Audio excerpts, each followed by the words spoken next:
What has this console generation been about? As we approach the newest generation of consoles with the PS5 and the Xbox Series X, I think it's time for a bit of a retrospective into the video games industry in this generation of consoles. But first, two questions. When and who? When did the generation start and when did it end? Did it start with the release of the Wii U or, a year later, with the release of the PS4 and Xbox One? Did it end with the release of the Nintendo Switch? Or is it ending right now as the new consoles arrive? I'd say that it started with the PS4 and the Xbox One's release, and it's ending right now, essentially because Nintendo has been doing its own thing this entire generation. Don't worry, I'll still talk about the Nintendo consoles in this video. The other question, who the fuck asked me to give my opinion? No one, but I'll do what I please because I'm a Nietzschean lion. So let's return to the question, what has this generation been about? And to put ourselves into context, let's grossly oversimplify the cultural impact that the last two generations had. The sixth console generation was a massive leap forward for the medium artistically speaking. The three main consoles were the GameCube from Nintendo, the Xbox One, I guess the first Xbox, and the almighty PS2. All three of these consoles had either masterpieces or super influential games. The PS2 in particular had a massive catalogue of games, which led to this console having a lot of good games and a whole lot of bad ones. This generation, like the one before, was characterized by exploring what the medium could do artistically, and for that, the PS2 is still to this day the best-selling console of all time. Unlike Nintendo, because financially speaking, it flopped with the GameCube, and then they released the Nintendo DS family, which became the second best-selling console ever. Followed by the birth of the Wii, which did two things. Firstly, it kickstarted the new generation, and nearly fucking collapsed the medium. Let me explain. The main objective of the Wii was to sell to the casual audience. The casual audience bought the newest console with its gimmicks, which led to other companies creating other stupid gimmicks, namely the Move controller in the PlayStation and the fucking Kinect in the Xbox 360. Then segregation occurred. The gamer culture that rejected casuals because they weren't true gamers or whatever, and we all know what that entailed. Women to this day aren't able to speak about their passion without being called a poser.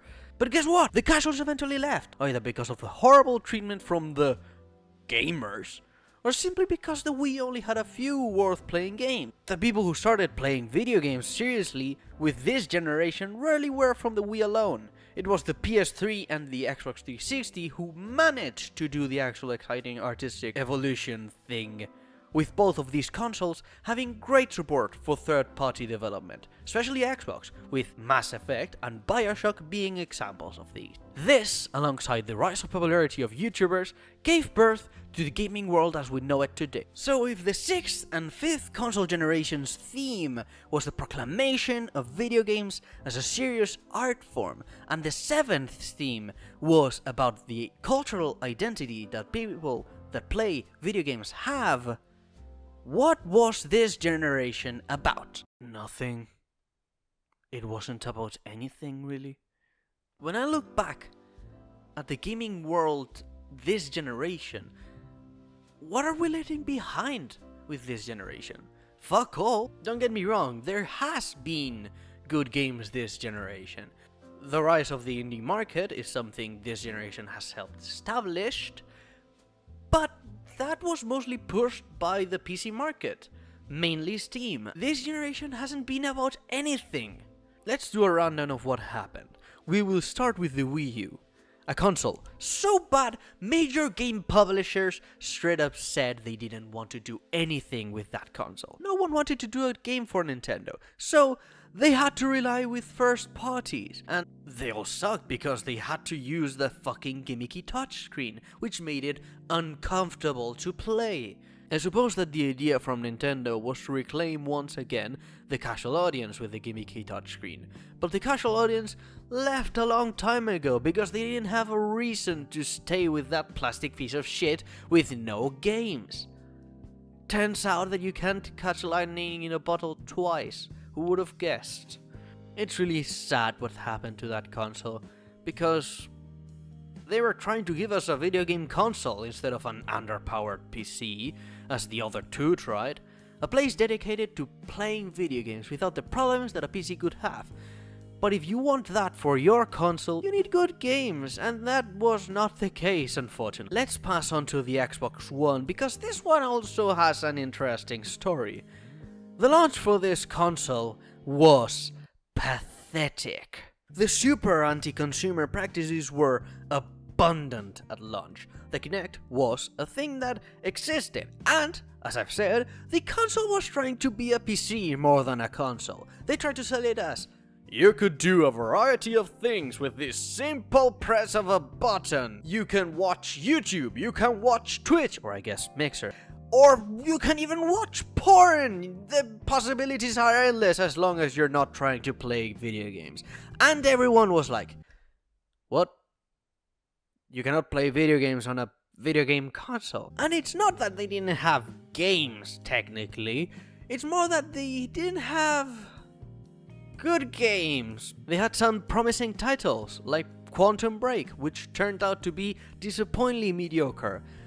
They had some big veterans coming back for some action, namely the Halo 5 and Master Chief Collection, alongside Gears of War 4 and 5.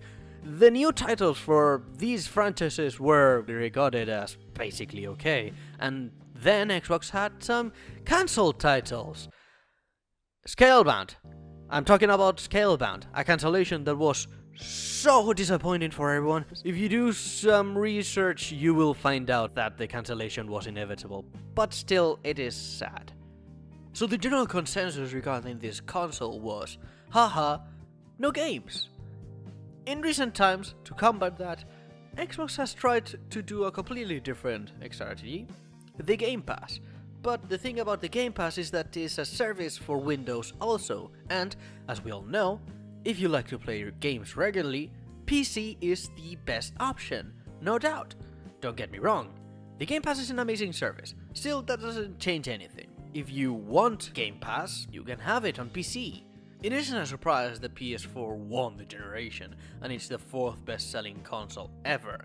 Essentially, at launch, they say they wouldn't do any of the anti-consumer practices, and their console would also be part-time PC, but also have games. Eventually, games-wise, the PS4 didn't get good until Bloodborne appeared in our lives and became one of the best games of the decade.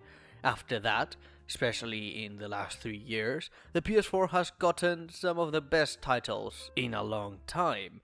But then, the Nintendo Switch arrived. Nintendo was dazed and confused for 2 whole consoles.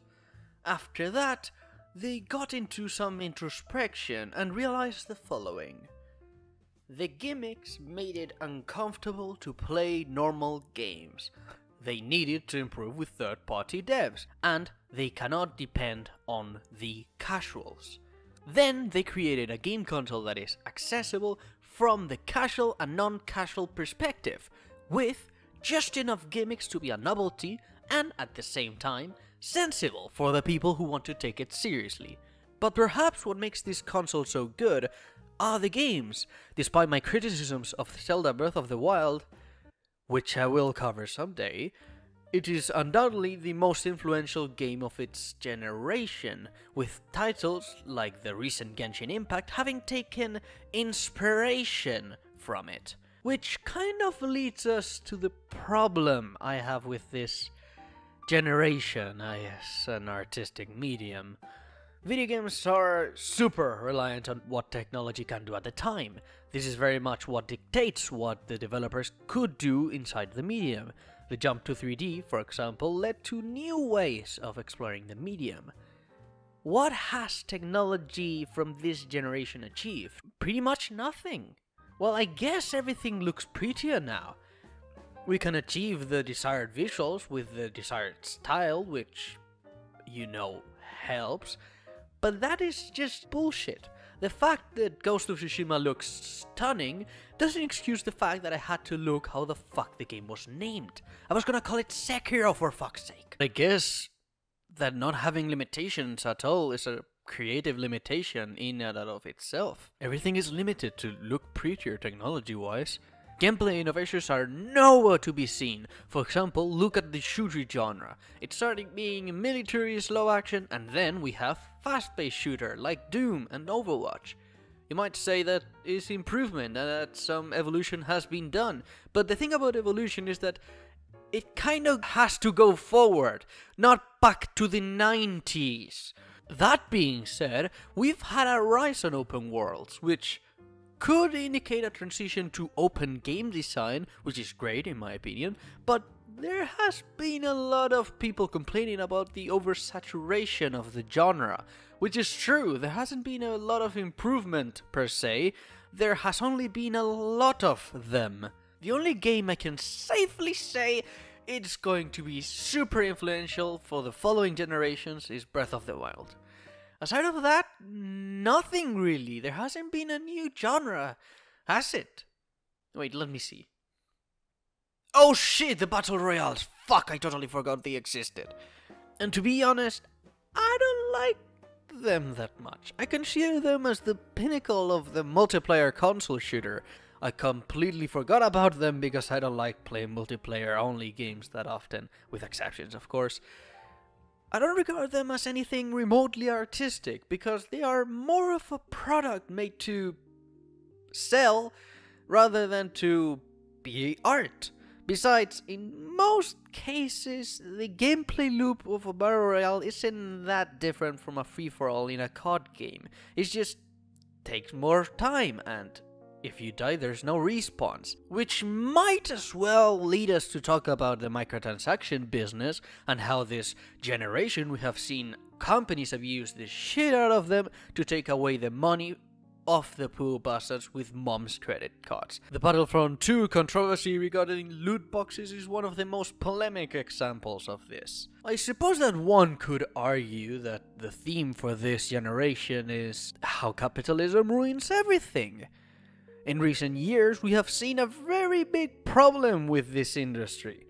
Crunch, a very systemic issue in reality, with many people stating that in the industry, there is a lot of disdain for people who do not do crunch hours, which is insane to think that is a reality.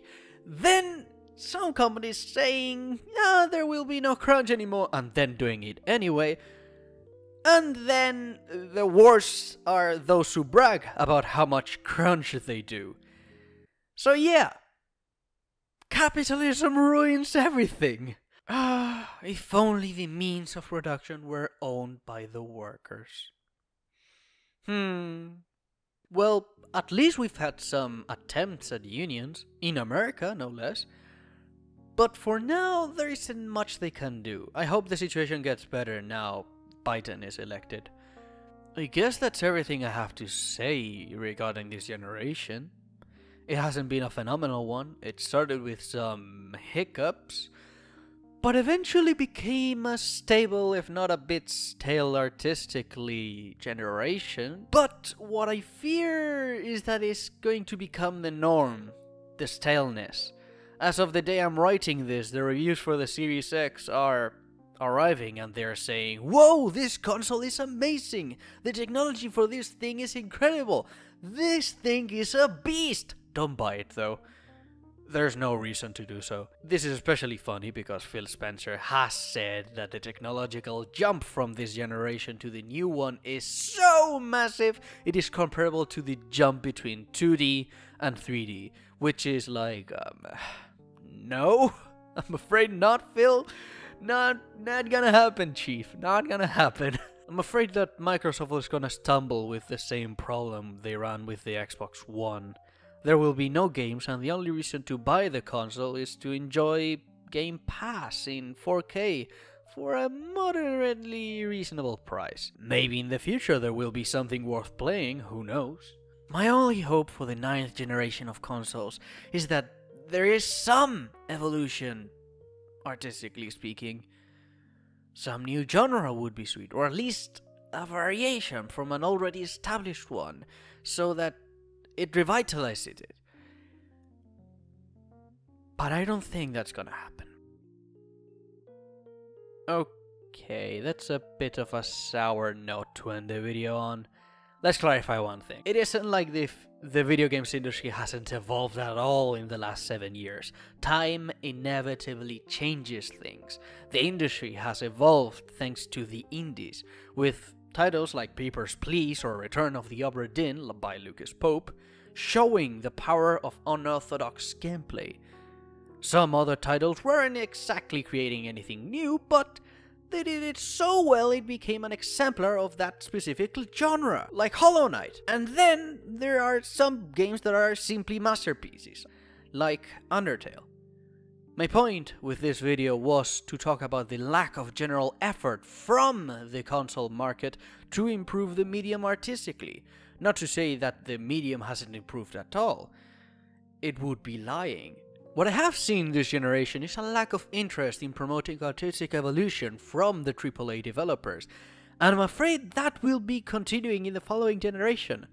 So please, if you're a consumer, promote your self-artistic evolution, because we cannot wait the developers to do it themselves. Please, the power is in your hands, and maybe if we are all united, we can achieve greatness for this industry. Fellas, thank you for joining me talking about the video game console market. I would love if you gave me your opinion on the video. And if you like it, please like. And if you like my content and want to see more of it, please subscribe. It would help me a lot. I just want to say that if you're watching this, you can follow me so that you can follow when I'm live on Twitch, and then you can ask me some questions. At the moment I'm streaming Final Fantasy VII Remake so that I can do the remake video, but I will be uploading new content in that Twitch channel, so please follow if you're interested. And that's it. Thank you. Bye.